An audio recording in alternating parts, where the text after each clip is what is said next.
They don't want you to know these plans actually exist. As a matter of fact, they're willing to break the law to keep you from finding these plans. To help you understand the magnitude of what's happening right now, you first have to understand how this industry works, Medicare Advantage. Long before the annual election period, October 15th through December 7th, even happens, the insurance companies do the math. They calculate their rates that they need. They decide what benefits they can and cannot offer for the new year. Then they file those specific plans with the federal government. CMS, Center for Medicare and Medicaid Services, approves those plans for the entire next year. They set the menu and then they promise to serve it. But this year we're seeing something unprecedented. After they got these plans approved and after the season is already begun, these insurance carriers, Medicare Advantage, they decided they didn't like their deal anymore. They started pulling commissions so that agents would be steered not to recommend certain plans. Then they started hiding the application so we couldn't even get them. They literally then banned agents from showing you certain plans that are technically valid and approved. And it gets worse. Some of these carriers even sent us contract addendums right in the middle of the season, and they said if we don't sign those contracts, which give them the opportunity to yank commissions anytime they want to for specific plans if they're not going to be profitable enough in their mind, even after the season's already started, then they would cancel our contract if we don't agree with that. Meaning we'd lose all the business we've written our entire careers because we wouldn't agree to this new agenda. But you'll see the Idaho insurance commissioner finally stood up. This year, we started seeing one carrier pulling out, then another carrier pulling out. Then we started seeing carriers who were not pulling out, but were trying to hide their enrollment, trying to steer people away from them, trying to discourage folks, seniors who need help from enrolling. And they were doing this by pulling their applications off their website, or they were making their paper applications not be available. Licensed agents were not even able to get their paper applications. And then we started seeing one carrier removing commission, and then another carrier removing commission. And it really became a race to the bottom. This isn't just business, it's actually an unfair trade practice, and we have the smoking gun. Idaho was the first state to catch them red-handed and hold them accountable, but regulators that found the companies were deliberately discouraging enrollment by any means possible have now started to join together. We issued the bulletin to clarify, to say to the world what we considered an unfair trade practice. We believe the bulletin has strong legal footing in our statute as to unfair trade practices. And so we very carefully drafted that. We then issued what we call 247 letters, which are investigative letters that went to a couple of the carriers that were most egregious in their activity to dissuade. Now, and then we followed that up with cease and desist orders to 2 carriers. We are in the process of looking at other carriers for both investigative letters or cease and desist orders. We've got a couple of other carriers, smaller carriers, who are potentially headed down the same path. For a while, it looked like Idaho was going to be the only one fighting this battle alone, but that has now changed.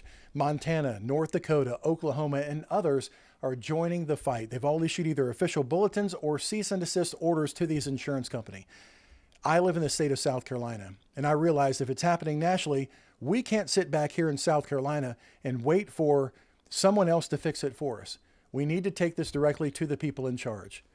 Last week, I reached out to NABIP. That's our industry trade association. It's the National Association of Benefits and Insurance Professionals. I told them that I had a meeting scheduled with our state insurance director here in South Carolina. They told me that they're drafting him a letter already. Well, yesterday I drove 2 hours to the state capitol in Columbia. We're at the state capitol, Columbia, South Carolina, to meet with the insurance director, Michael Wise, to ask him, is South Carolina going to join these other 6 states that have issued cease and desist orders against Medicare Advantage companies for things like unfair trade practices and deception and steering seniors away from certain plans that they don't find profitable enough, even though they've gotten those plans approved by the Center for Medicare and Medicaid Services. 6 other states have stood up and said, you can't do that to our seniors. So we're here to ask him, what does he intend to do? I was hosted by my local representative, Mark Smith, who helped me get a seat at the table with the South Carolina Insurance Director, Michael Wise. When I sat down with the director, I asked him about that letter from our trade organization, NABIP. He told me that he had seen it, and he told me that it had not moved him to act. His perspective was that he should, quote, stay in his lane. He felt that because Medicare Advantage is federal, his job at the state level was only to enforce rules on Medicare supplements. He basically literally said he didn't want to ruffle any feathers on an issue where he was not sure he had a role to play. That's when I handed him the stack of legal orders from Idaho, Montana, North Dakota, Oklahoma, and he was shocked. He admitted he was not aware that other states had taken such a strong stand. The letter that he received from our trade organization had completely failed to mention the growing list of states that are already fighting this battle. But he was still hesitant. So I gave him a scenario that any agent watching will understand. I said, Director, if I'm a South Carolina insurance agent, if I signed up a senior for a plan under false pretenses that wasn't right for them, what would happen to me? I told him I would face sanctions with CMS for sure, but also from the state. The enforcement action could be losing my license, paying a penalty, paying a fine, being suspended, and he agreed. So I looked him in the eye and I said, well, if you have that jurisdiction over me selling a Medicare Advantage plan, why don't you have the same jurisdiction over a carrier from doing things like hiding plans, changing commissions, and trying to steer business to more profitable plans? You do have an obligation over those massive companies the exact same way you have an obligation to police me, I said. He paused for a while and then he said, you have a point. In my mind, and of course I'm biased, but the role of the agent is critical in helping seniors, some of our most vulnerable population. And I think it's beyond the pale that carriers would charge a senior for agent services that comes in the form of a commission, and then refuse to allow that consumer to have access to an agent. Now we're still waiting to see if South Carolina will officially join the fight. But we left that meeting with the door open. And after touring the state capitol with Representative Mark Smith, which I'm very thankful for, I realized we can't wait for permission to advocate for seniors. And we certainly can't rely on generic letters that leave out most important facts coming from trade organizations. I'm making the documents that I showed the director available for download, so you can see them for yourself and you can choose to get involved or not.